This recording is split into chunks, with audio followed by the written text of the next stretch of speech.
पुरुषोत्तम मास के पावन समय में आज 15वें दिवस की कथा में आप सभी फेसबुक मित्रों का लाइव स्वागत है। मेरे श्री कृष्ण भगवान बाल कृष्ण प्रभु, श्री रणथंभौर गणपति महाराज और श्री महाबली हनुमान जी महाराज सभी के ऊपर कृपा करें। आइए आज की कथा प्रारंभ करने से पूर्व मेरे भक्तवत्सल कल्पतरु श्री बालकृष्ण भगवान की प्रतिमूर्ति श्रीमद् भागवत महापुराण का पूजन करें। कस्तूरी तिलकम ललाटपटली वक्षस्थली कौस्तुभम नासाग्रीवरमौक्तिकं करतली वेणुकरी कंकणम सर्वांगी हरिचंदनम सुललितं कंठे च मुक्तावली गोपास्त्री परिवेष्टितो विजयति गोपाल चूड़ामणि। श्रीमद् भागवत कथा के प्रारंभ में गणपति वंदना करते हुए आज की कथा को प्रारंभ करेंगे।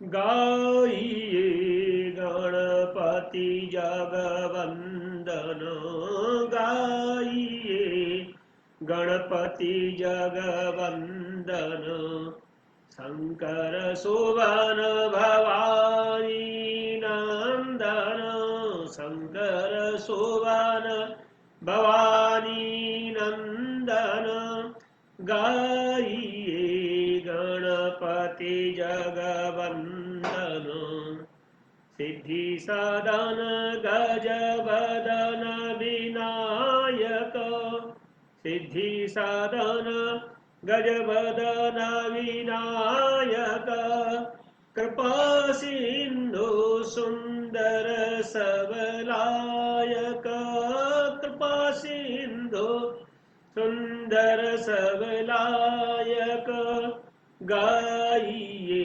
गणपति जगवंदन, शंकर सुवन भवानी नंदन, मोदक प्रिय मुद मंगल दाता, मोदक प्रिय मुद मंगल दाता, विद्या वारिधि बुद्धि विधाता, विद्या वारिधि बुद्धि विधाता, गाइए गणपति जगवंदन, शंकर सुवन भवानी नंदन, गाइए गणपति जगवंदन, मांगत तुलसीदास कर जोरे,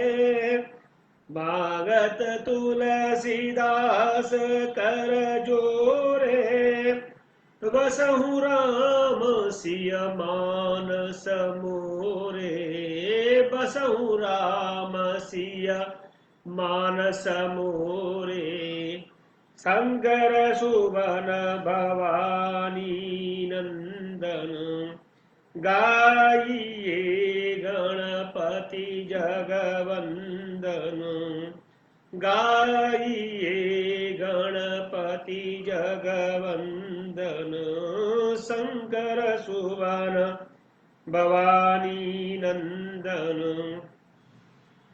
गाइए गणपति जगवंदन। जय गणपति की। माता पिता गुरुजनों के चरणों में प्रणाम करते हुए आज की कथा को आरंभ करते हैं।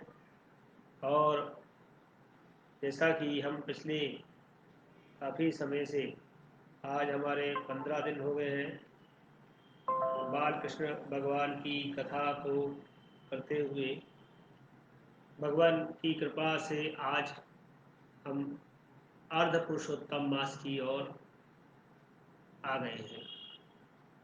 ये सब गोविंद की कृपा से ही संपन्न हो सकता है। आज उनकी कृपा हुई तो हमने अर्ध पुरुषोत्तम मास तक अपने आप को ला पाने में हम और आप समर्थ हुए। जैसा कि हमने देखा, ब्रह्मा जी ने सृष्टि की रचना की है और स्वयंभू मनु और शतरूपा का जन्म हुआ। जब मनु शतरूपा का जन्म हुआ है तो उन्होंने ब्रह्मा जी से आज्ञा ली और कहा, प्रभु आपने कहा सृष्टि की रचना करें, मैथुन सृष्टि बनाए, लेकिन ये मैथुन सृष्टि की उत्पत्ति कैसे संभव है? इसके लिए पृथ्वी की आवश्यकता होगी। तो आप जो पृथ्वी जल के अंदर है उसको लाने के लिए कुछ प्रयत्न कीजिए। ब्रह्मा जी ने बहुत तपस्या की, मन में विचार किया। उनकी नासिका छिद्र से वराह रूप भगवान ने अवतार लिया और पृथ्वी को मुक्त कराया। पृथ्वी मुक्त हुई और पृथ्वी को आते देख हिरण्याक्ष उनसे युद्ध हुआ और उसका वध प्रभु ने कर दिया। उसके बारे में जब ब्रह्मा जी के पास इस विषय में वर्णन आया तो उन्होंने कहा कि एक बार प्रीति जो है इस प्रकार से कश्यप ऋषि से विचल गई और उन्होंने संध्या काल में ही इस प्रकार का आह्वान कर लिया जिससे दैत्य प्रवृत्ति के दो बालक उनके उत्पन्न होंगे। और वो कौन थे? वो सनक सनंदन आदि द्वारा दिए गए श्राप दिए हुए जय विजय दोनों भगवान के पार्षद थे। भगवान ने कहा कि प्रभु सनकादि ऋषियों, आपने आशीर्वाद दे दिया है, आपने जो श्राप दिया है ब्राह्मणों का, श्राप कभी व्यर्थ नहीं जाता, लेकिन मैं इनकी मुक्ति के लिए स्वयं पृथ्वी पर जाऊंगा और भगवान बार बार अवतार लेंगे, ऐसा उन्होंने कहा। आइए आज हिरण्यकश्यप और हिरण्याक्ष के जन्म तथा हिरण्याक्ष की दिग्विजय के बारे में हम कथा को आगे बढ़ाते हैं। विदुर जी मैत्रेय जी का संवाद चल रहा है और श्री मैत्रेय जी ने कहा, विदुर जी, ब्रह्मा जी के कहने से अंधकार का कारण जानकर देवताओं की शंका निवृत्त हो गई है और फिर वे सब स्वर्ग लोक को लौट आए। तो आइए स्तुति करें। श्री कृष्ण गोविंद हरि मुरारी, हे नाथ नारायण वासुदेवा। श्री कृष्ण गोविंद हरि मुरारी, हे नाथ नारायण वासुदेवा। इधर दिति को अपने पतिदेव के कथनानुसार पुत्रों की ओर से उपद्रवों की आशंका बनी रहती थी और इसलिए जब पूरे 100 वर्ष बीत गए तब उस साध्वी ने 2 युगल पुत्रों को, यमज अर्थात जुड़वा पुत्रों को जन्म दिया।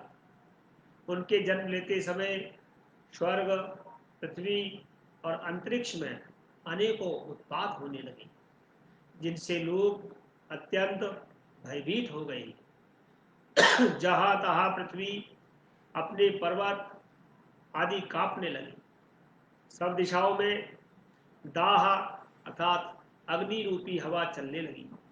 जगह जगह उल्कापात होने लगी, बिजलियां गिरने लगी और आकाश में अनिष्ट सूचक धूमकेतु, उच्छल तारे दिखाई देने लगे। बार बार साएं साएं करती हुई और बड़े बड़े वृक्षों को उखाड़ती हुई बड़ी विकट और असह्य वायु चलने लगी।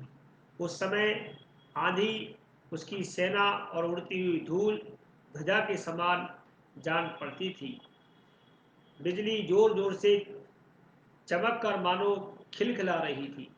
घटाओं ने ऐसा सघन रूप धारण किया कि सूर्य, चंद्रमा आदि ग्रहों के लुप्त हो जाने से आकाश में गहरा अंधेरा छा गया। उस समय कहीं भी कुछ भी दिखाई नहीं देता था।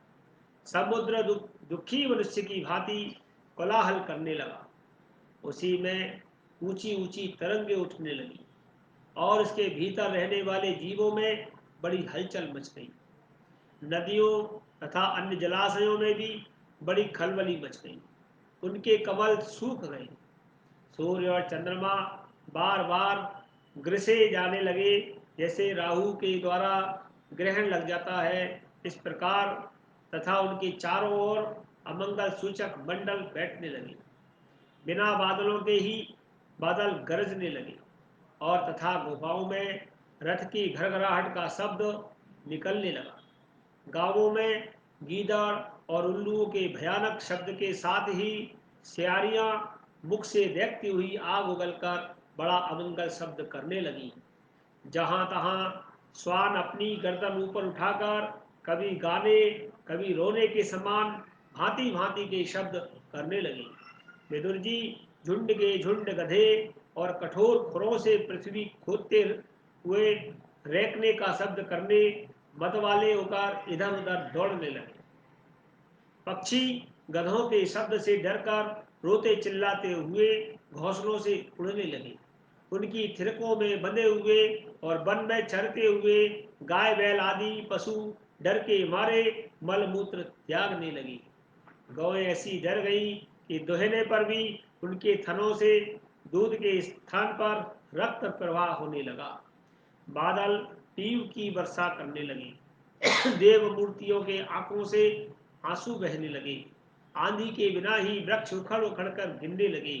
शनि राहु आदि क्रूर ग्रह प्रबल होकर चंद्र बृहस्पति आदि सौम्य ग्रहों तथा बहुत से नक्षत्रों को लांग कर वक्र गति से चलने लगे, आपस में युद्ध करने लगे। ऐसे ही और भी अनेकों भयंकर उत्पात देखकर शनकादि के सिवाय और जब सब जीव भयभीत हो गए। उन उत्पातों का मर्म न जानने के कारण उन्होंने यही समझा कि अब संसार का प्रलय होने वाला है।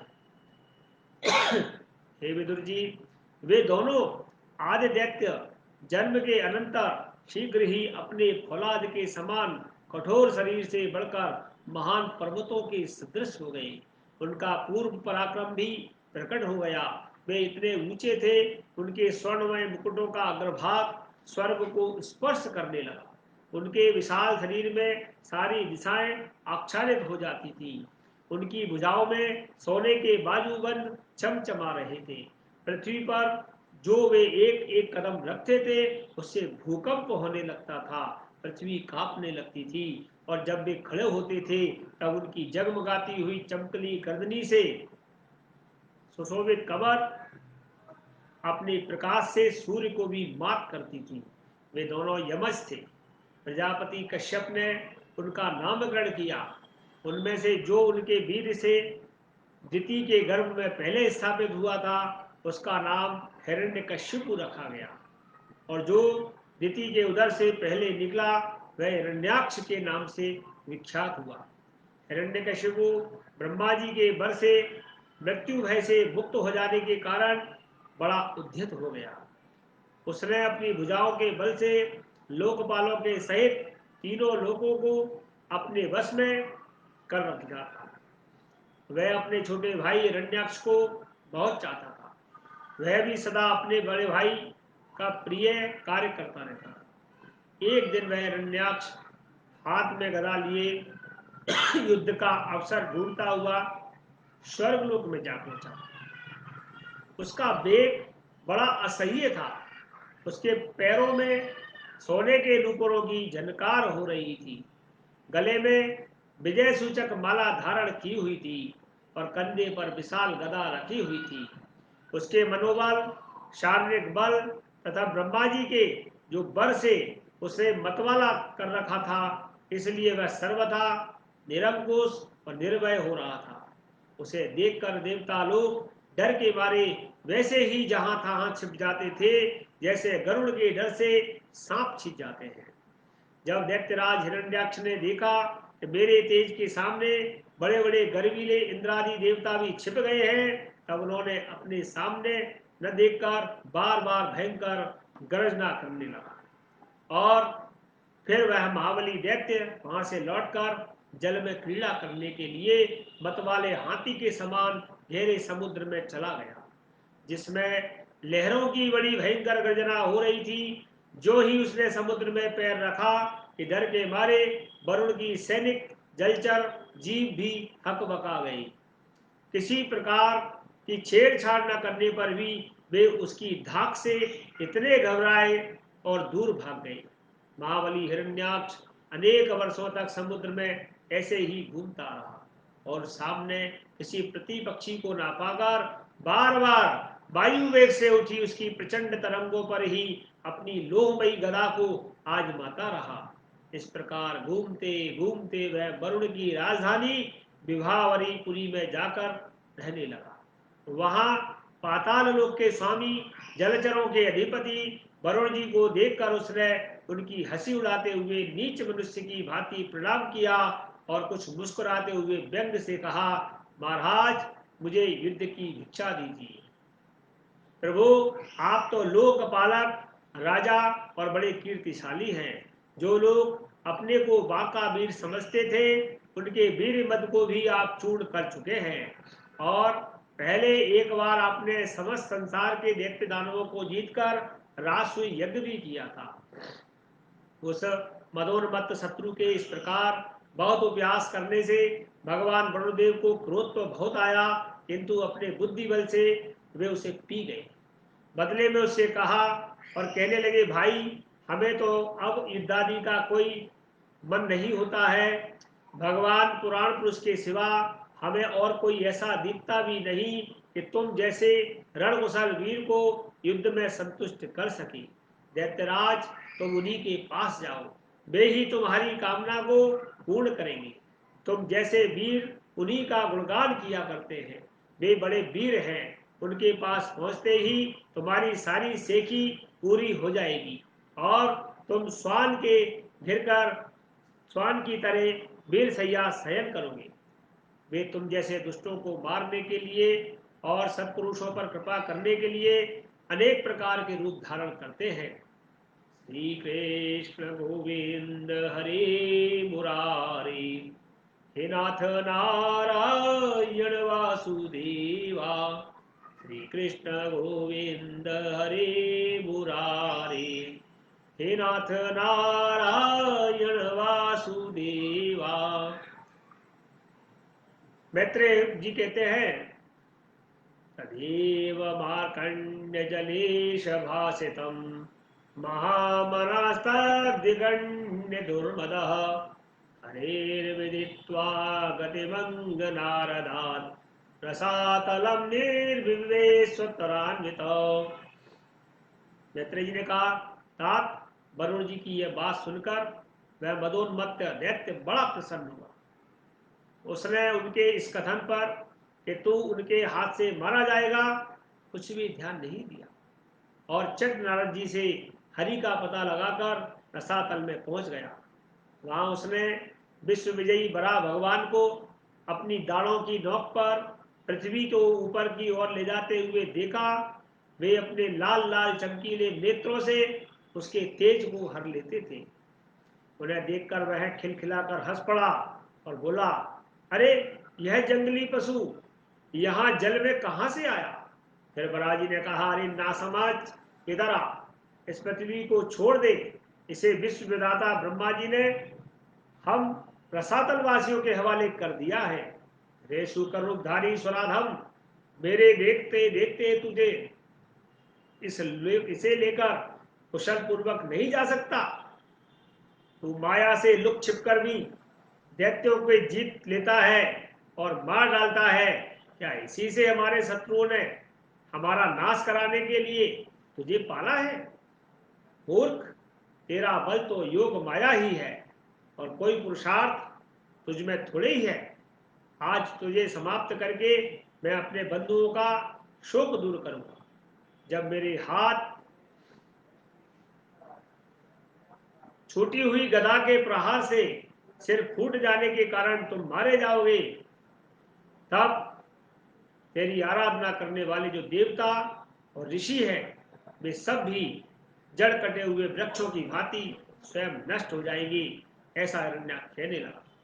हिरण्याक्ष बोला, भगवान को दुर्वचन बोला और ऐसे हिरण्याक्ष के द्वारा जो दुर्वचन कहे गए जैसे बाणों से छेदे जा रहा था, परंतु प्रभु ने दांत की नोक पर स्थित पृथ्वी को भयभीत देखकर वह चोट सह ली तथा जल से उसी प्रकार बाहर निकल आए जैसे ग्राह की चोट खाकर हथनी सहित गजराज बाहर आ गए थे।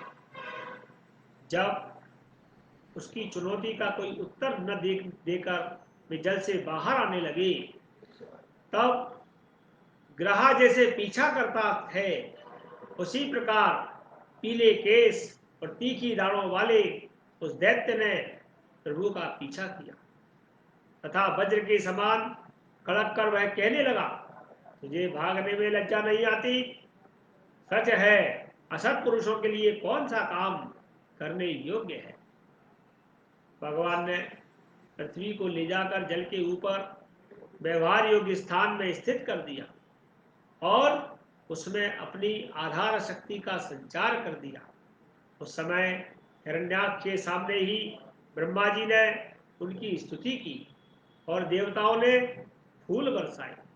तब श्री हरि ने बड़ी भारी गदा ली और अपने पीछे आ रहे हिरण्याक्ष से, जो सोने के आभूषण और अद्भुत कवच धारण किए हुए हैं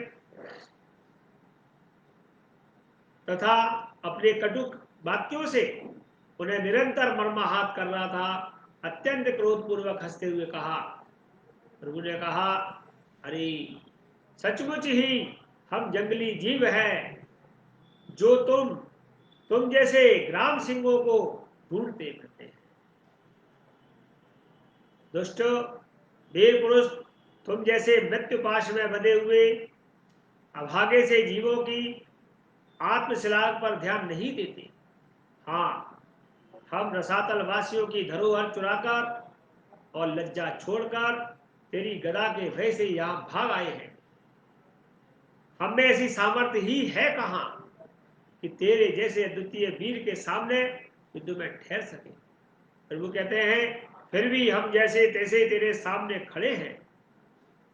तुझ जैसे बलवानों से बैर बांधकर हम जा भी कहां सकते हैं।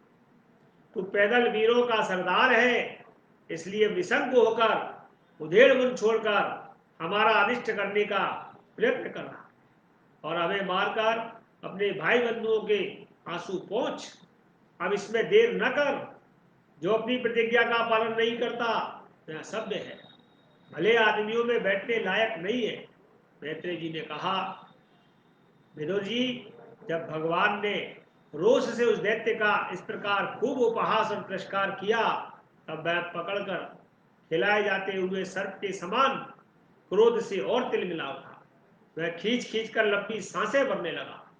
उसकी इंद्रियां क्रोध से क्षुब्ध हो रही थी और उस दुष्ट दैत्य ने बड़े वेग से लपक कर भगवान पर गदा का प्रहार कर दिया। किंतु भगवान ने अपनी छाती पर चलाई हुई शत्रु की गदा के प्रहार को कुछ टेढ़े होकर बचा लिया और ठीक वैसे ही जैसे योग सिद्ध पुरुष मृत्यु के आक्रमण से अपने आप को बचा लेते हैं। फिर जब वह क्रोध से होठ चबाता अपनी गदा लेकर बार बार घुमाने लगा, तब श्री हरि कुपित होकर बड़े वेग से उसकी ओर झपटे। सौम्य स्वभाव विदुर जी, तब प्रभु ने शत्रु की दाई भौं पर गदा की चोट की, किंतु गदा युद्ध में कुशल हिरण्याक्ष ने उसे बीच में ही अपनी गदा पर ले लिया। इस प्रकार श्री हरि और हिरण्याक्ष एक दूसरे को जीतने की इच्छा से अत्यंत क्रुद्ध होकर आपस में अपनी भारी भारी गदाओं से एक दूसरे पर प्रहार करने लगे। उस समय उन दोनों में ही जीतने की होड़ लग गई। दोनों के ही अंग गदाओं की चोटों से घायल हो गए। अपने अंगों के घाव से बहने वाले रुधिर की गंध से दोनों का ही क्रोध बढ़ता जा रहा था और वे दोनों तरह तरह के पैतरे बदल रहे थे। इस प्रकार गऊ के लिए आपस में लड़ने वाले दो सांडों के समान उन दोनों में एक दूसरे को जीतने की इच्छा बड़ी भयंकर थी और भयंकर युद्ध हुआ। विदुर जी, जब इस प्रकार हिरण्याक्ष और माया से बराह रूप धारण करने वाले भगवान यज्ञमूर्ति पृथ्वी के लिए द्वेष बांध कर युद्ध करने लगे, तब उसे देखने के लिए वहां ऋषियों के सहित ब्रह्मा जी भी आए। वे हजारों ऋषियों से घिरे हुए थे। जब उन्होंने देखा कि वह दैत्य बड़ा ही शूरवीर है, उसमें भय नाम का कुछ भी नहीं है, वह मुकाबला करने में समर्थ है और उसके पराक्रम को चूर्ण करना बड़ा कठिन काम है। तब वे भगवान आदि शुक्र रूप नारायण से इस प्रकार कहने लगे। श्री ब्रह्मा जी ने कहा, देव, मुझसे वर पाकर यह दुष्ट दैत्य बड़ा प्रबल हो गया है। इस समय यह आपके चरणों की शरण में रहने वाले देवताओं, ब्राह्मणों, गौओं तथा अन्य निरपराध जीवों को बहुत ही हानि पहुंचाने लगा है, दुखदाई और भयप्रद हो गया है। इसकी जोड़ का और कोई योद्धा भी नहीं है, इसलिए यह महाकंटक अपना मुकाबला कराने के वाले जीवों को खोज में रहता है कि कोई मुझसे युद्ध करे। समस्त लोक में इस प्रकार से ही घूमता रहता है। यह दुष्ट बड़ा ही मायावी, घमंडी और निरंकुश है। ब्रह्मा जी कहते हैं, बच्चा जिस प्रकार कृत हुए सांप से खेलता है, वैसे ही आप इससे खिलवाड़ न करें। देव अच्युत, जब तक यह दारुण दैत्य अपनी बल बुद्धि की बेलों को पाकर प्रबल हो, उससे पहले पहले ही आप अपनी योग माया को स्वीकार करके इस पापी को मार डालिए। प्रभु देखिए, लोगों का संहार करने वाली संध्या की भयंकर बेला आने चाहती है। सर्वात्मन, आप उससे पहले ही इस असुर को मारकर देवताओं को विजय प्रदान कीजिए। इस समय अभिजीत नामक मंगलमय मूर्त का योग भी आ गया है, अतः अपने स्रोत हम लोगों के कल्याण के लिए शीघ्र ही दुर्जय दैत्य से निपट लीजिए। प्रभु, इसकी मृत्यु आपके ही हाथ से बंधी हुई है। हम लोगों के बड़े बड़े भाग्य हैं कि स्वयं ही अपने काल रूप आपके पास आ चुके हैं। अब आप युद्ध में बलपूर्वक इसे मारकर लोगों को शांति प्रदान कीजिए। प्रभु, श्री कृष्ण गोविंद हरे मुरारी, हे नाथ नारायण वासुदेवा, अदवार विरंचस्य निर्व्यलीकामर्तं वच, रहस्य प्रेम गर्वेण तदपांगेन सुगृहीत। मैत्री जी कहते हैं, विदुर जी, ब्रह्मा जी के ये कपट रहित अमृतमय वचन सुनकर भगवान ने उनसे भोलेपन पर मुस्कान करके अपने प्रेम पूर्ण कटाक्ष के द्वारा उनकी प्रार्थना स्वीकार कर ली। फिर उन्होंने झपट कर अपने सामने निर्भय विचरते हुए शत्रु की ठुड्डी पर गदा मारी, किंतु हिरण्याक्ष की गदा से टकराकर वह गदा भगवान के हाथ से छूट गई और चक्कर काटती हुई जमीन पर गिरकर सुशोभित हुई। किंतु यह बड़ी अद्भुत सी घटना हुई। उस समय शत्रु पर वार करने का अच्छा अवसर पाकर भी हिरण्याक्ष ने उन्हें निरस्त्र देखकर युद्ध धर्म का पालन करने पर उन पर आक्रमण नहीं किया। उससे भगवान का क्रोध बढ़ाने के लिए ही ऐसा किया था। गदा गिर जाने पर और लोगों का हाहाकार बंद हो गया और इससे प्रभु ने उसकी धर्म बुद्धि की प्रशंसा की और अपने सुदर्शन चक्र का स्मरण किया।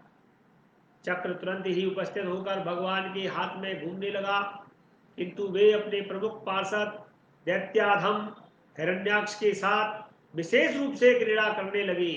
उस समय उनके प्रभाव को न जानने वाले देवताओं के ये विचित्र वचन सुनाई देने लगे, प्रभु आपकी जय हो, प्रभु आपकी जय हो, इसे और न खिलाइए, शीघ्र ही मार डालिए।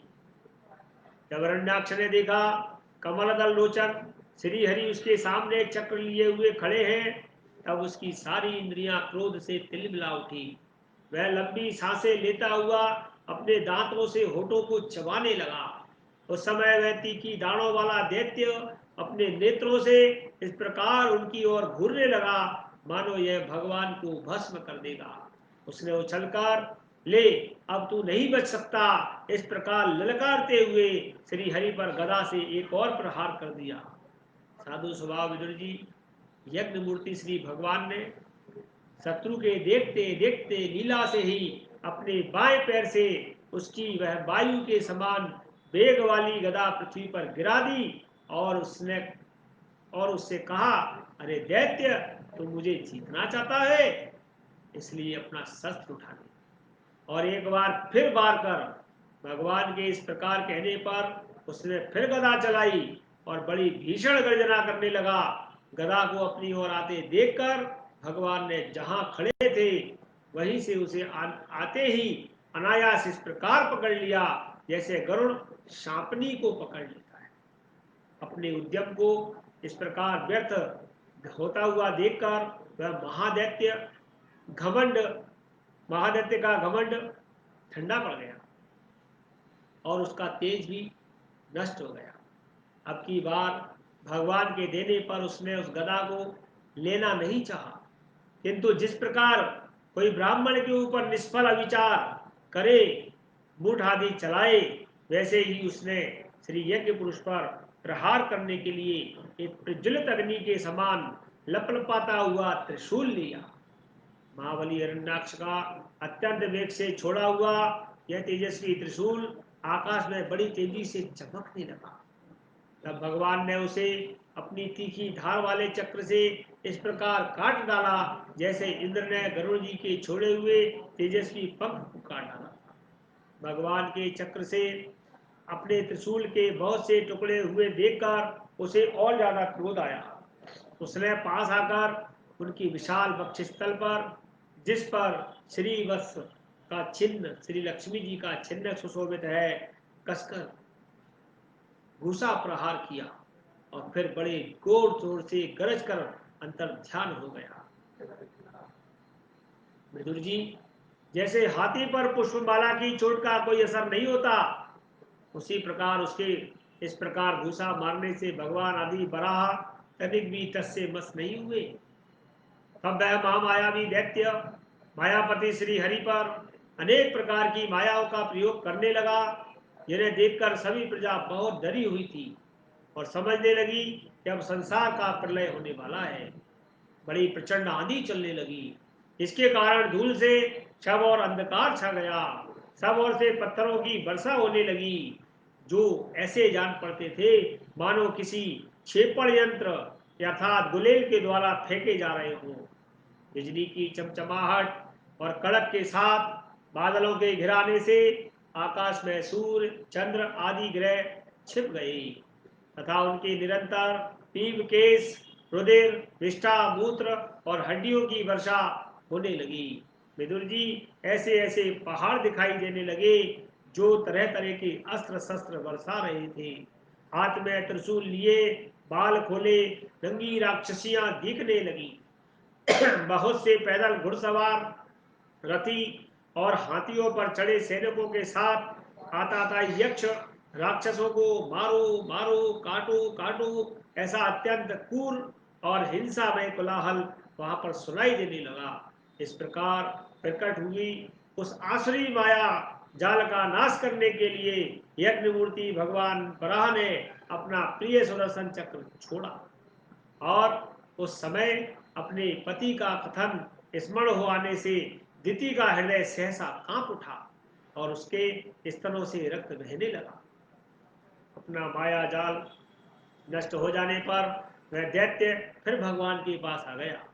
उसने उन्हें क्रोध से दबाकर चूर चूर करने की इच्छा से भुजाओं से भर लिया, किंतु देखा कि वे तो बाहर ही खड़े हैं। अब वह भगवान को वज्र के समान कठोर मुक्कों से मारने लगा।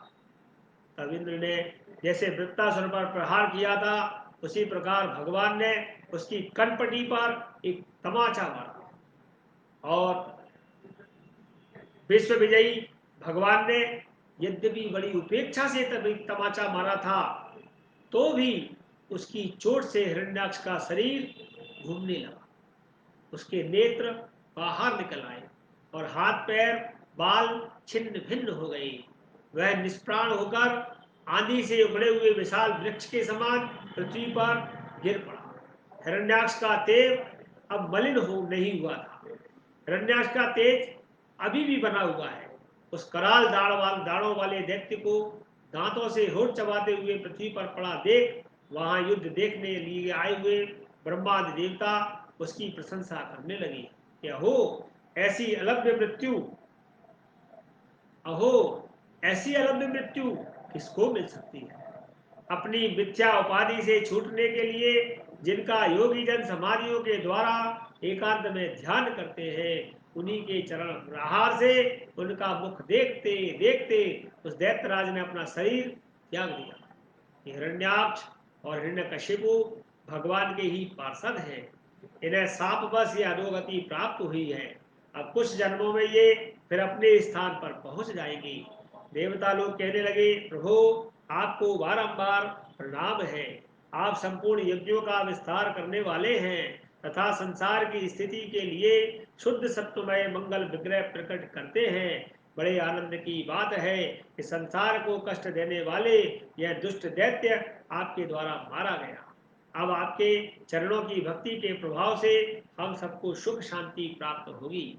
मैत्री जी कहते हैं, विदुर जी, इस प्रकार महापराक्रमी हिरण्याक्ष का वध करके भगवान आदि वराह अपने अखंड आनंदमय धाम को धार गए। उस समय ब्रह्मादि देवता उनकी प्रस्तुति करने लगे। भगवान अवतार लेकर जैसी लीलाएं करते हैं और जिस प्रकार उन्होंने भीषण संग्राम में खिलौने की भांति महापराक्रमी हिरण्याक्ष का वध कर डाला, मित्र विदुर जी, वह सब चरित्र जैसा मैंने गुरु मुख से सुना था वैसा तुमको सुना दिया। विदुर जी कहते हैं, सौनक जी, मैत्रेय जी के मुख से भगवान की यह कथा सुनकर परम भागवत विदुर जी को बड़ा आनंद हुआ है। जब अन्य पवित्र कीर्ति और परम यशस्वी महापुरुषों का चरित्र सुनने से बड़ा आनंद प्राप्त होता है, तब श्री वत्सधारी भगवान की ललित ललाम लीलाओं का तो कहना ही क्या है। जिस समय ग्रह के पकड़े जाने पर गजराज प्रभु के चरणों का ध्यान करने लगे हुए उनकी हथनियों और दुख से चिघाड़ने लगी, उस समय हथनियां जब दुख से चिंगाड़ने लगी, उस समय उन्होंने उन्हें तत्काल दुख से छुड़ाया और जो सब औरों से निराश होकर अपनी शरण में आए हुए सरल हृदय भक्तों से सहज में ही प्रसन्न हो जाते हैं, किंतु दुष्ट पुरुषों के लिए अत्यंत दुराध्य है, उन पर जल्दी प्रसन्न नहीं होते। उन प्रभु के उपकारों का जानने वाला ऐसा कौन सा पुरुष है जो उनका सेवन न करेगा। शौनक आदि ऋषियों, पृथ्वी का उद्धार करने के लिए बराह रूप धारण करने वाले श्री हरि की हिरण्याक्ष वध नामक परम अद्भुत लीला को जो पुरुष सुनते हैं और सुनाते हैं और जिनका अनुमोदन करते हैं, वह ब्रह्म हत्या जैसे घोर पाप में भी सहज में ही छूट जाते हैं।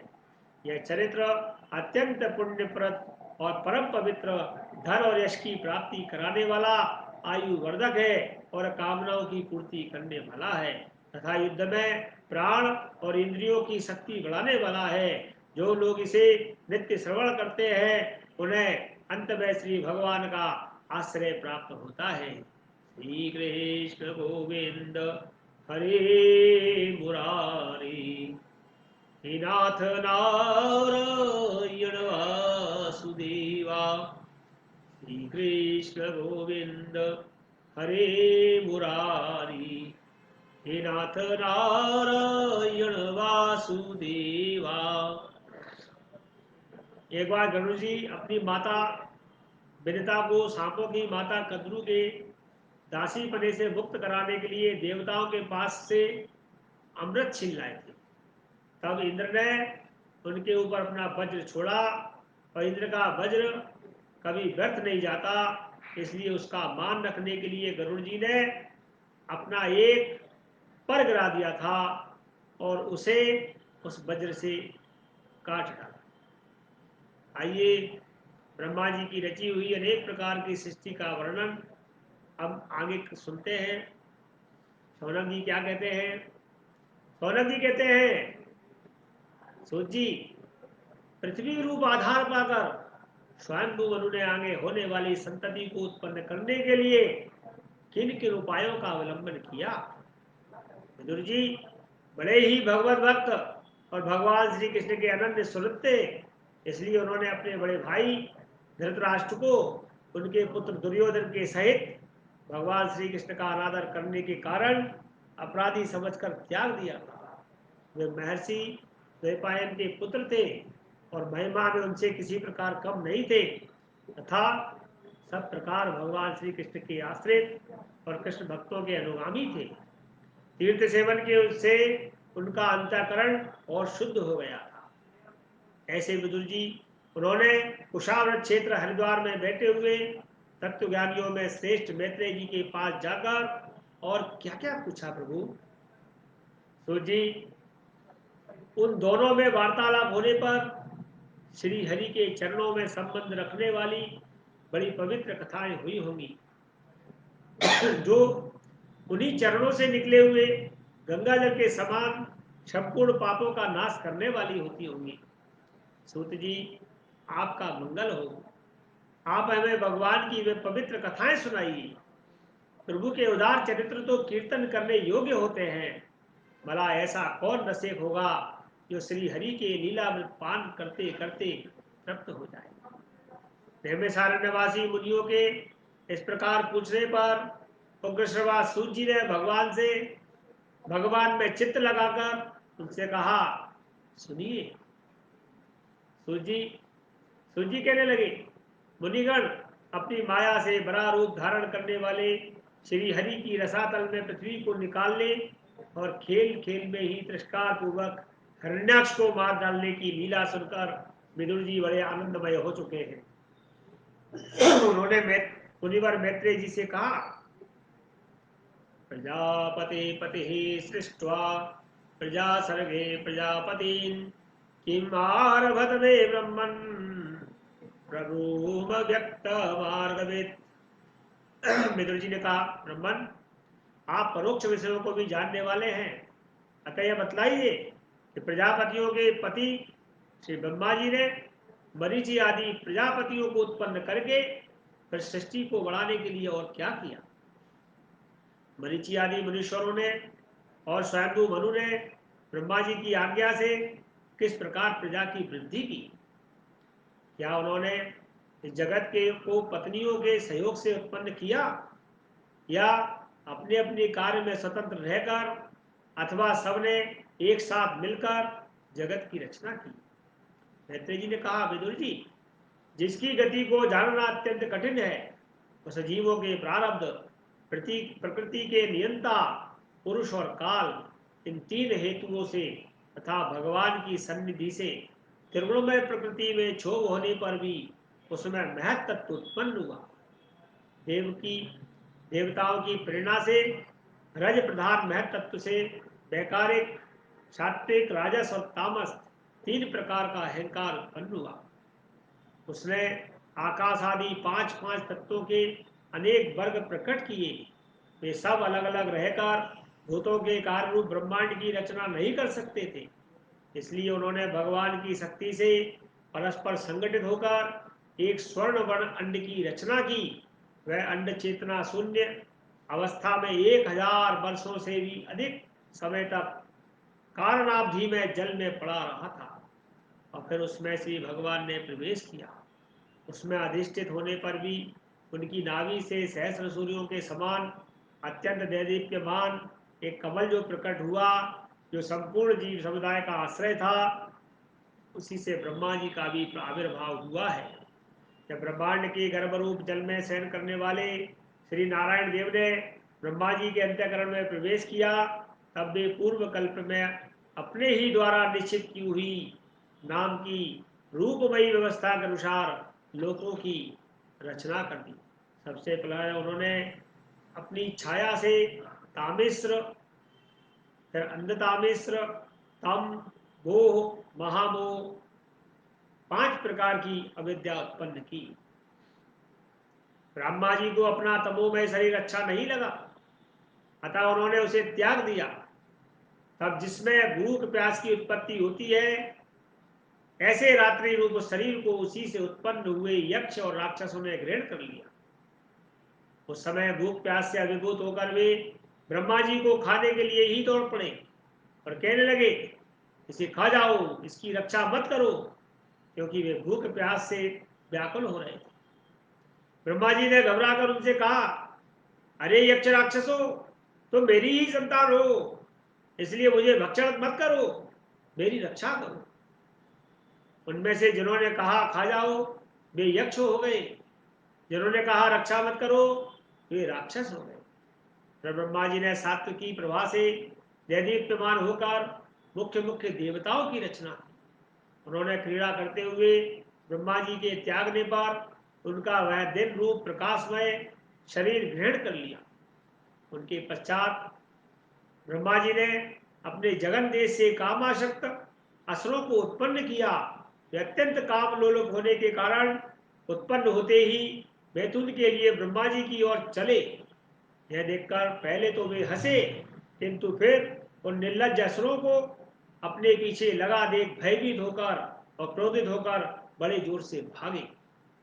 तब उन्होंने भक्तों पर कृपा करने के लिए अपनी उनकी भावना के अनुसार दर्शन देने वाले शरणागत वत्सल वरदायक श्री हरि के पास जाकर कहा, हे परमात्मा मेरी रक्षा कीजिए।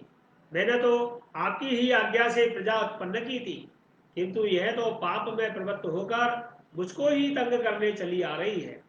नाथ एकमात्र आप ही दुखी जीवों का सहारा है, और जो आपकी चरणाशरण में नहीं आते उन्हें दुख देने वाले को एकमात्र आप ही है।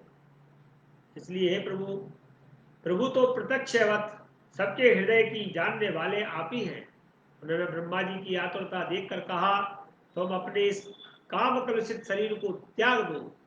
भगवान के यो कहते ही उन्होंने वह शरीर छोड़ दिया। ब्रह्मा जी का छोड़ा हुआ वह शरीर एक सुंदरी स्त्री संध्या देवी के रूप में परिणत हो गया। उसके चरण कमलों के पायजेब झंकुत हो रहे थे, उसकी आंखें मतवाली हो रही थी, कमर गर्दनी की लड़ों से सुशोभित सजीली साड़ी से ढकी हुई थी। उसके उभरे हुए स्तन इस प्रकार एक दूसरे से सटे हुए थे कि उनमें बीच में कोई अंतर ही नहीं रहा था, और उसकी नासिका और दंतावली बड़ी सुघड़ थी तथा वह मधुर मधुर मुस्कुराती हुई असुरों की ओर हाव भाव पूर्ण से दृष्टि से देख रही थी। वह नीली नीली अलग वाली थी और सुशोभित हो रही थी।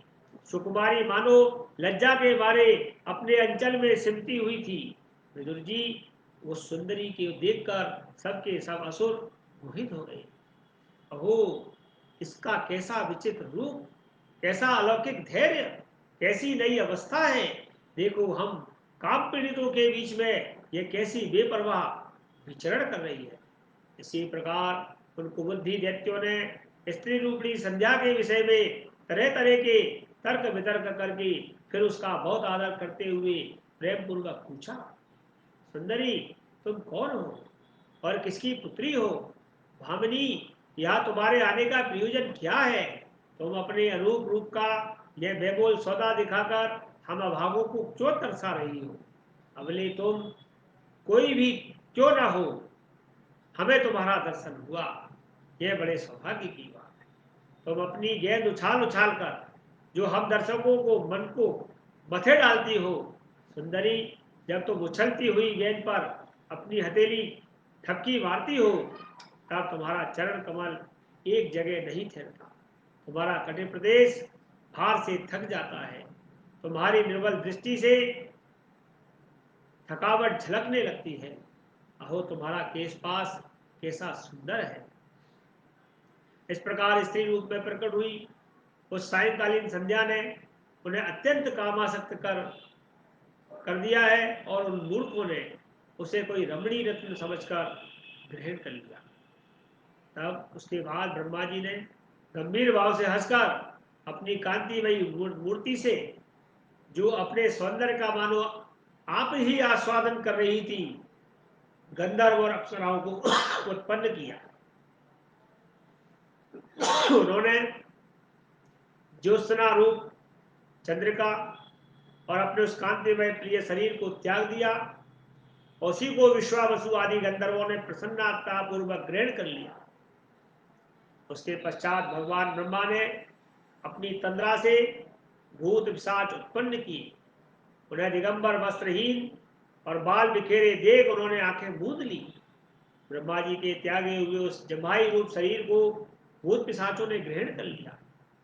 इसी को निद्रा भी कहते हैं, जिससे जीवों की इंद्रियों में शिथिलता आ जाती है। यदि कोई मनुष्य झूठे मुंह सो जाता है तो उस पर भूत पिशाच आदि आक्रमण कर देते हैं, उसी को उन्माद कहते हैं। अतः रात्रि में सोते समय सोने से पूर्व मुख शुद्ध जरूर कर लेना चाहिए। फिर भगवान ब्रह्मा ने भावना की कि मैं तेजोमय हूँ और अपने अदृश्य रूप से साध्यगण एवं पितृगण को उत्पन्न किया। पितरों ने अपनी उत्पत्ति के स्थान उस अदृश्य शरीर को ग्रहण किया और इसी को लक्ष्य रखकर पंडित जन श्राद्ध आदि के द्वारा पितर और साध्य गणों को क्रमशः कव्य पिंड हव्य अर्पण करते हैं। अपनी तिरोधान शक्ति से ब्रह्मा जी ने सिद्ध और विद्याधरों की सृष्टि की और अपना वह अंतर्धान नामक अद्भुत शरीर दिया। एक बार ब्रह्मा जी ने अपना प्रतिबिंब देखा, तब अपने को सुंदर मानकर उस प्रतिबिंब से किन्नर और किम पुरुष उत्पन्न किए। उन्होंने ब्रह्मा जी के त्याग देने पर उनका वह प्रतिबिंब शरीर ग्रहण कर लिया, इसलिए वे सब उषा काल में अपनी पत्नियों के साथ मिलकर ब्रह्मा जी के गुण कर्मादि का गायन करते हैं। एक बार फिर ब्रह्मा जी सृष्टि की वृद्धि न होने के कारण बहुत चिंतित हो रहे थे। हाथ पैर आदि अवयवों को फैलाकर लेट गए और फिर क्रोधवश उस भोगमय शरीर को उन्होंने त्याग दिया। उससे वे जो बाल झड़कर गिरे वे अही हुए और उसके हाथ पैर सिकोड़ कर चलने से क्रूर स्वभाव के सर्प और नाग बन गए, जिनका शरीर फण रूप से कंधे के पास बहुत फैला होता है। एक बार ब्रह्मा जी ने अपने को कृत्य सा अनुभव किया। उस समय अंत में उन्होंने अपने मन से मनु की सृष्टि की। ये सब प्रजा की वृद्धि करने वाले हैं। मनस्वी ब्रह्मा जी ने उनके लिए अपना पुरुषाकार शरीर त्याग दिया। मनुओं को देखकर उनसे पहले उत्पन्न हुए देवता गंधर्वादी ब्रह्मा जी की स्तुति करने लगी। बोले, हे विश्वकर्ता ब्रह्मा जी, आपकी यह मनुओं की सृष्टि बड़ी सुंदर है। इसमें अग्निहोत्र आदि सभी कर्म प्रतिष्ठित हैं। इसकी सहायता से हम भी अपना अन्न आविर्भाव ग्रहण कर सकेंगे। फिर आदि पुरुष ब्रह्मा जी ने इंद्रिय संयम पूर्वक तप विद्या योग और समाधि से उत्पन्न अपनी प्रिय संतान ऋषिगण की रचना की और उनमें प्रत्येक को अपनी समाधि योग ऐश्वर्य तप विद्या और वैराग्यमय शरीर का अंश दिया। श्री कृष्ण गोविंद हरे मुरारी हे नाथ नारायण वासुदेवा स्वयंभुवस्य च मनोर्वस परम सम्मत कथ्यताम भगवन यत्र मैथुने गिरे प्रजा। विदुर जी ने पूछा, भगवान स्वयंभु मनु का वंश बड़ा आदरणीय माना गया है, उसमें मैथुन धर्म के द्वारा प्रजा की वृद्धि हुई थी। अब आप मुझे उसी वृतांत को सुनाइए, उसी कथा को समझाइए। ब्रह्मन, आपने कहा था कि स्वयंभु मनु के पुत्र प्रियव्रत और उत्तानपाद से 7 दीपों वाली पृथ्वी का धर्म पूर्वक पालन किया था। उनकी पुत्री जो देवभूति के नाम से विख्यात हुई थी, कर्दम प्रजापति को ब्याही गई थी। प्रजा सृजेति भगवान कर्दमो ब्राह्मणोदित सरस्वत्याम तपस्ते से सहस्राणाम समादस। देवभूति के योग के लक्षण यमादि से उत्पन्न थी। उससे महायोगी कर्दम जी ने कितनी संतानें उत्पन्न की, वैसा प्रसंग आप मुझे सुनाने का कष्ट करें। मुझे उसके सुनने की बड़ी इच्छा है।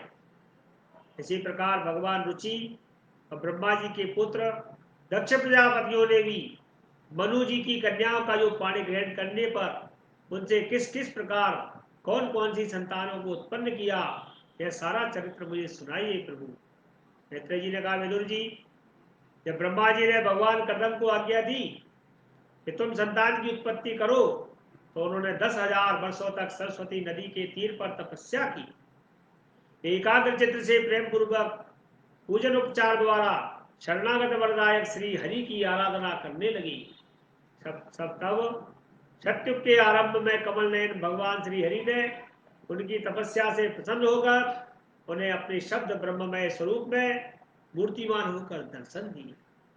भगवान की वह भव्य मूर्ति सूर्य के समान तेजोमयी थी। वे गले में श्वेत कमल और कुमुद के फूलों की माला धारण किए हुए थे। ऐसे भगवान का मुखमंडल मुख कमल नीली और चिकनी अलकावली से बालों से सुशोभित हो रहा था। मेरे प्रभु निर्मल वस्त्र धारण किए हुए थे। सिर पर झिलमिलाता हुआ स्वर्णमय मुकुट, कानों में जगमगाते हुए कुंडल, कर कमलों में शंख चक्र गदा आदि आयुध विराजमान थे। उनके एक हाथ में क्रीड़ा के लिए श्वेत कमल सुशोभित था। प्रभु की मधुर मुस्कान भरी चितवन चित्त को चुराए लेती थी। जिनके चरण कमल गरुड़ जी के कंधों पर विराजमान थे तथा वक्ष स्थल में श्री लक्ष्मी जी और कंठ में कौस्तुभमणि सुशोभित थी। प्रभु की इस आकाश स्थित मनोहर मूर्ति का दर्शन करके करदम जी को बड़ा हर्ष हुआ, मानो उनकी सभी कामनाएं पूर्ण हो गई। उन्होंने आनंद हृदय से पृथ्वी पर सिर टेक कर भगवान को साष्टांग प्रणाम किया और फिर प्रेम प्रमाण चित्त से हाथ जोड़कर सुमधुर वाणी से प्रभु की स्तुति करने लगे। करदम जी ने कहा, स्तुति करने योग्य परमेश्वर, आप संपूर्ण सत्युग के आधार हैं।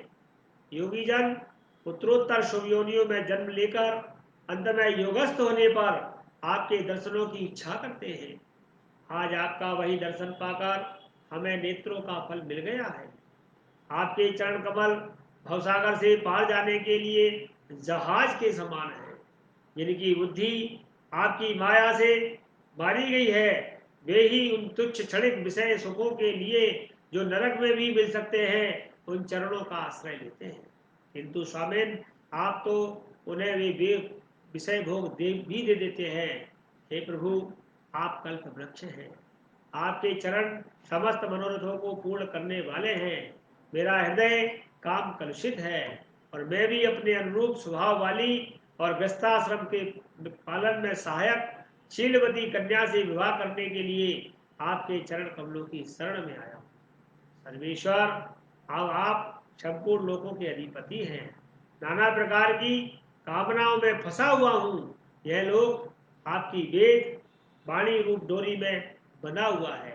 धर्ममूर्ते, उसी का अनुगमन करता हुआ मैं भी काल रूप आपको आज्ञा पालन रूप पूजोपहार आदि समर्पित करता हूँ। प्रभु, आपके भक्त विषयासक्त लोगों और उनके मार्ग का अनुसरण करने वाले मुझ जैसे कर्म जड़ पशुओं को कुछ भी न गिनकर आपके चरणों की छत्र छाया का ही वह आश्रय लेते हैं तथा परस्पर आपके गुणगान रूप मादक सुधा का भी आपके भक्त पान करते हैं। अपने क्षुधा पिपासा आदि देह धर्मों को शांत करते रहते हैं। प्रभु, यह काल चक्र बड़ा प्रबल है। साक्षात ब्रह्म ही इसके घूमने की धुरी है। अधिक मास रहे 13 महीने अरे हैं, 360 दिन जोड़ दें और 6 ऋतुएं नैमिहाल हैं। अनंत क्षण पल भर आदि आपके पत्रकार धाराएं हैं तथा 3 चातुर्मास इसकी आधारभूत नाभि है। यह अत्यंत वेगवान संवत्सर रूप काल चक्र चराचर जगत की आयु का छेदन करता हुआ घूमता रहता है, किंतु आपके भक्तों की आयु का ह्रास नहीं होता। भगवान, जिस प्रकार मकड़ी स्वयं ही जाले को फैलाती है और उसकी रक्षा करती है और अंत में उसे निगल जाती है, उसी प्रकार आप अकेले ही जगत की रचना करने के लिए अपने से अभिन्न अपनी योग माया को स्वीकार कर उससे अभिव्यक्त हुई अपनी सत्वादि शक्तियों द्वारा स्वयं ही जगत की रचना, पालन और संहार करते हैं। प्रभु, इस समय आपने हमें अपनी तुलसी माला मंडित माया से परिच्छिन्न सी दिखाई देने वाली शुभ सगुण मूर्ति से दर्शन कराया है। आप हम सब भक्तों को जो शब्दादि विषय सुख प्रदान करते हैं, वे मायक होने के कारण, माया का कारण होने के कारण यद्यपि आपको पसंद नहीं, तथापि परिणाम में हमारा शुभ करने के लिए भी हमें प्राप्त है। नाथ, आप स्वरूप से निष्क्रिय होने पर भी माया के द्वारा सारे संसार का व्यवहार चलाने वाले हैं तथा थोड़ी सी उपासना करने पर भी समस्त अविलसित वस्तुओं की वर्षा करते रहते हैं। आपके चरण कमल वंदनीय है, मैं आपको बार बार प्रणाम करता हूँ। मैत्रेय जी कहते हैं, भगवान की मोहे प्रणय मुस्कान भरी चितवन से चंचल हो रही थी। वे गरुड़ जी के गद्दे पर विराजमान थे। जब कर्दम जी ने इस प्रकार निष्कपट भाव से उनकी स्तुति की, तब वे उनसे अमृतमयी वाणी से कहने लगे। श्री भगवान ने कहा, जिसके लिए तुमने आत्म संयम आदि के द्वारा मेरी आराधना की है, तुम्हारे हृदय के स्वभाव को जानकर मैंने पहले से ही उसकी व्यवस्था कर दी है। प्रजापति, मेरी आराधना तो कभी निष्फल नहीं होती। फिर जिनका चित्त निरंतर एकांत रूप में मुझ में लगा रहता है, उन तुम जैसे महात्माओं के द्वारा हुई उपासना का तो और अधिक फल होता है। प्रसिद्ध यशस्वी सम्राट स्वयंभू मनु ब्रह्मावर्त में रहकर 7 समुद्र वाली सारी पृथ्वी का शासन करते हैं। वह स्वयंभू मनु, हे विप्रवर, वे परम धर्मज्ञ महाराज महारानी शत्रुपा के साथ तुमसे मिलने के लिए 2 दिन बाद तुम्हारे पास आएंगे। उनकी एक रूप यौवनशील और गुणों से संपन्न श्यामलोचना कन्या इस समय विवाह के योग्य है। प्रजापति, तुम सर्वदा उसके योग्य हो, इसलिए वे तुम्ही को वह कन्या अर्पण करेंगी। ब्रह्मन, गत अनेकों वर्षों से तुम्हारा चित्त जैसी भार्या के लिए समाहित रहा, अब शीघ्र ही वह राजकन्या तुम्हारी वैसी ही पत्नी होकर यथेष्ट सेवा करेगी और वह तुम्हारी संतान को जन्म देगी। उससे 9 कन्याएं उत्पन्न होंगी और फिर तुम्हारी उन कन्याओं से लोक रीति के अनुसार मरीचि आदि ऋषिगण पुत्र उत्पन्न होंगे। तुम भी मेरी आज्ञा का अच्छी तरह पालन करने से शुद्ध चित्त हो, फिर अपने सब कर्मों का फल मुझे अर्पण कर मुझको ही प्राप्त हो जाओगे। जीवों पर दया करते हुए तुम आत्मज्ञान प्राप्त करोगे और फिर सबको अभय दान देकर अपने सहित संपूर्ण जगत को मुझ में और मुझको अपने आप में स्थित देखोगे। हे महामुने कर्दम, मैं भी अपने अंशकला रूप में तुम्हारे यहाँ जन्म लूंगा और तुम्हारी पत्नी देवभूति के गर्भ में अवतीर्ण होकर सांख्य शास्त्र की रचना करूंगा। मैत्रेय जी कहते हैं, विदुर जी, कर्दम ऋषि ने इस प्रकार संभाषण जो किया तो इंद्रियों के अंतर्मुख होने पर प्रकट होने वाले श्री हरि सरस्वती नदी से घिरे हुए बिंदुसर तीर्थ से जहां कर्दम ऋषि तप कर रहे थे, अपने लोक को चले गए। भगवान के सिद्ध मार्ग वैकुंठ धाम की सभी सिद्धेश्वर प्रशंसा करते हैं। वे कर्दम जी के देखते देखते अपने लोक को सिधार गए। उस समय गरुड़ जी के पक्षों में से जो शाम की आधारभूत ऋचाएं निकल रही थी, उन्हें वे सुनते जाते थे। विदुर जी, श्री हरि के चले जाने पर भगवान कर्दम उनके बताए हुए समय की प्रतीक्षा करते हुए बिंदु सरोवर पर ही ठहरे रहे। वीरवार इधर मनु जी भी महारानी शत्रुपा के साथ स्वर्णजटित रथ पर सवार होकर तथा उस पर अपनी कन्या को भी बिठाकर पृथ्वी पर विचरते हुए उस दिन भगवान ने बताया था कि उस दिन शांति परायण महर्षि कर्दम के उस आश्रम पर पहुंचे।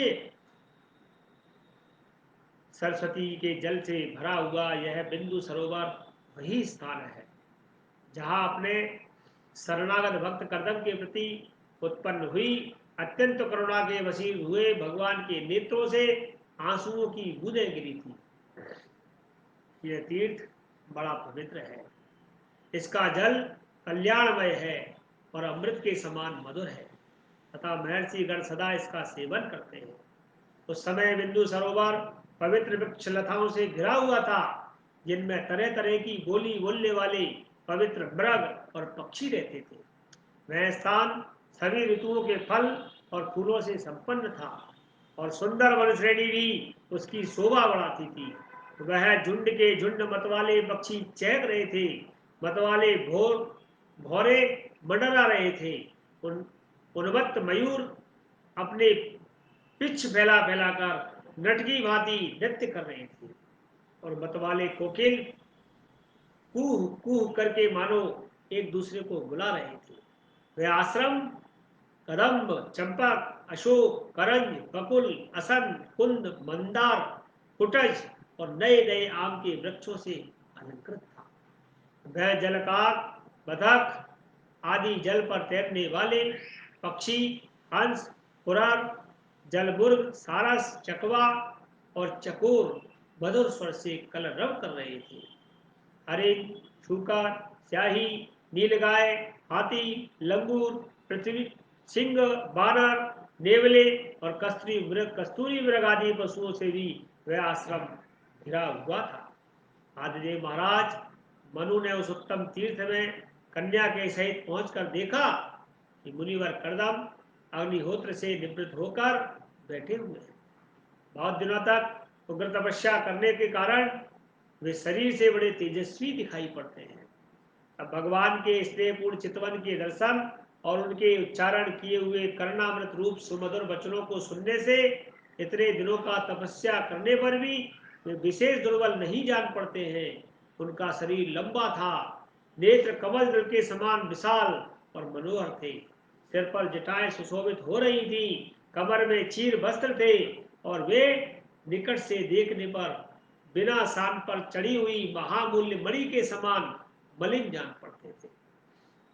महाराज स्वयंभू मनु की अपनी कुटी में आकर प्रणाम करते देख उन्होंने आशीर्वाद से प्रसन्न किया और यथोचित आतिथ्य की रीति से उनका स्वयंभू मनु का स्वागत किया। जब मनु जी उनकी पूजा ग्रहण कर स्वस्थ चित्त में आसन पर बैठ गए तब मुनिवर कर्दम ने भगवान की आज्ञा का स्मरण कर उन्हें मधुर वाणी से प्रसन्न करते हुए इस प्रकार कहा, देव भगवान विष्णु की पालन शक्ति रूप है, इसलिए आपका घूमना फिरना निसंदेह सज्जनों की रक्षा और दुष्टों के संहार के लिए ही होता है। आप साक्षात विशुद्ध विष्णु स्वरूप हैं तथा भिन्न भिन्न कार्यों के लिए सूर्य, चंद्र, अग्नि, इंद्र, वायु, यम, धर्म और वरुण आदि रूप धारण करते हैं। आपको हमारा नमस्कार है। आप मणियों में जड़े हुए जयदायक रथ पर सवार हो अपने प्रचंड धनुष की टंकार करते हुए अपनी रथ की घड़घड़ाहट से पापियों को भयभीत कर देते हैं और अपनी सेना के चरणों से रौंदे हुए भूमंडलों को कपाते हुए अपनी उस विशाल सेना को साथ लेकर पृथ्वी पर सूर्य के समान आप विचरण करते हैं। यदि आप ऐसा न करें तो चोर डाकू भगवान की बना हुई वर्णाश्रम धर्म की मर्यादा को तत्काल नष्ट कर देगी तथा विषय लोक निरंकुश मानवों द्वारा सर्वत्र अधर्म फैल जाएगा। यदि आप संसार की ओर से निश्चिंत हो जाए तो यह लोक दुराचारियों के पंजे में जड़कर नष्ट हो जाएगा। तो भी फिर बार मैं आपसे पूछता हूँ, इस समय यहाँ आपका आगमन किस प्रयोजन से हुआ? मेरे लिए जो आज्ञा होगी उसे मैं निष्कपट भाव से सहर्ष स्वीकार करूंगा। ऐसा कर्दम जी स्वयं मनु से प्रार्थना करने लगे। श्री कृष्ण गोविंद हरे मुरारे हे नाथ नारायण वासुदेवा।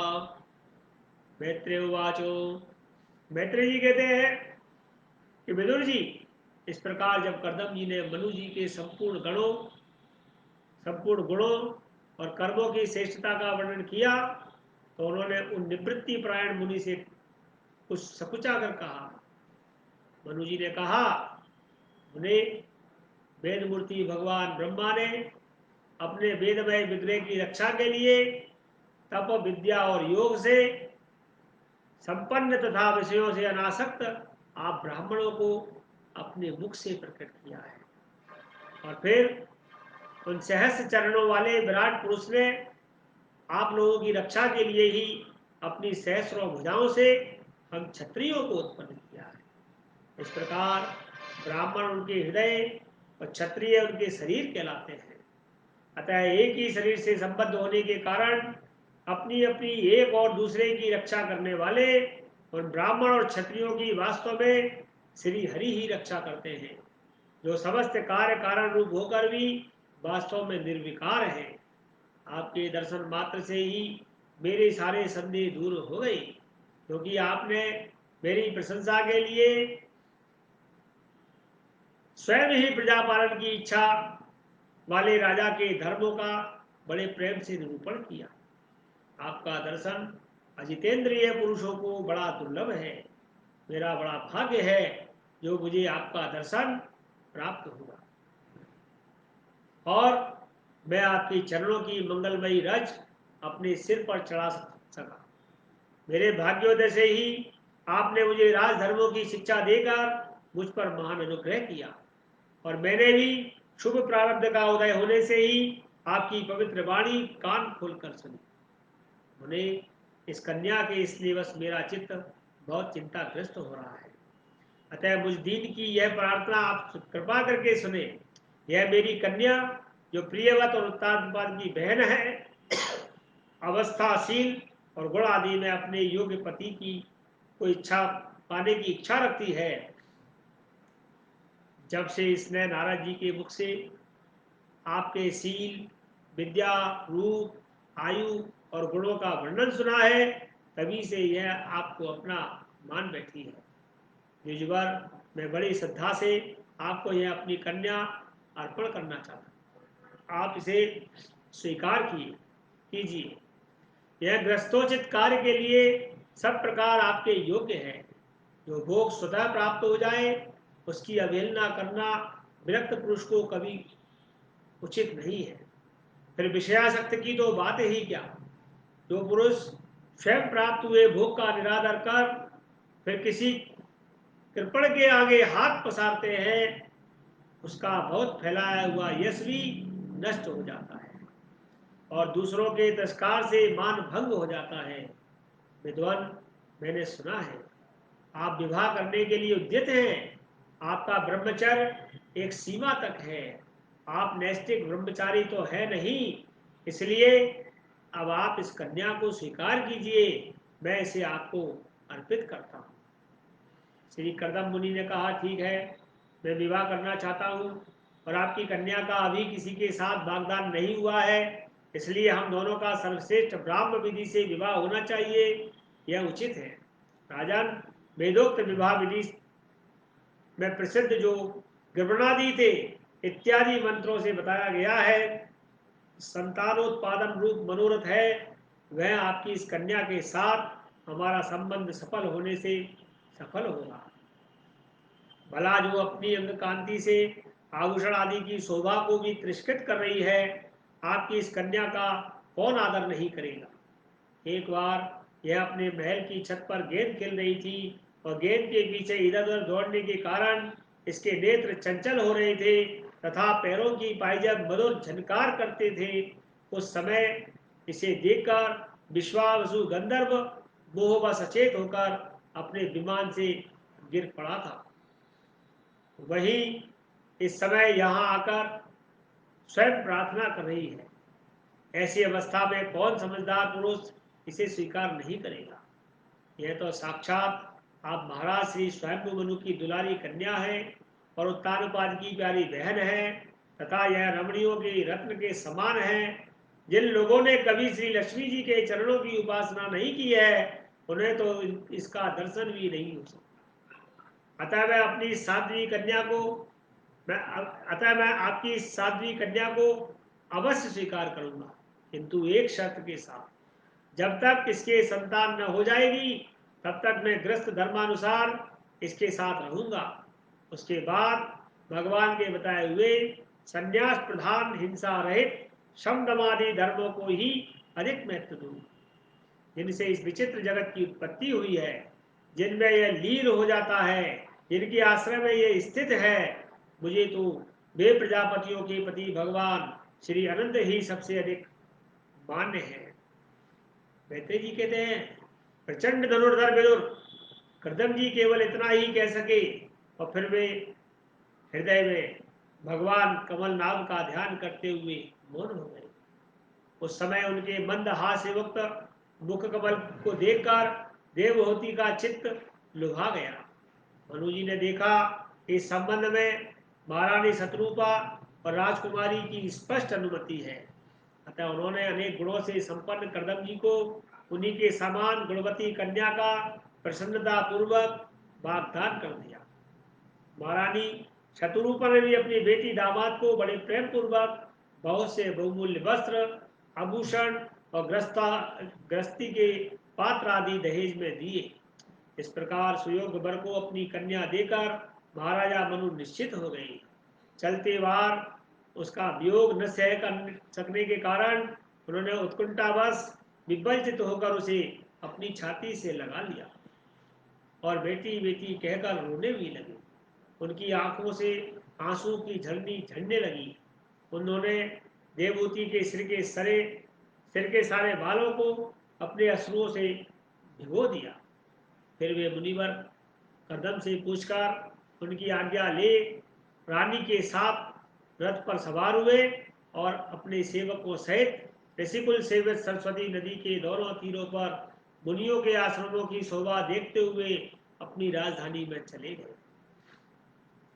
जब ब्रह्मावर्त की प्रजा को यह समाचार मिला कि इसके स्वामी आ रहे हैं, तब वह अत्यंत आनंदित होकर स्तुति गीत एवं गाते बजाते उनकी आगवानी के लिए ब्रह्मावर्त की राजधानी से बाहर आए।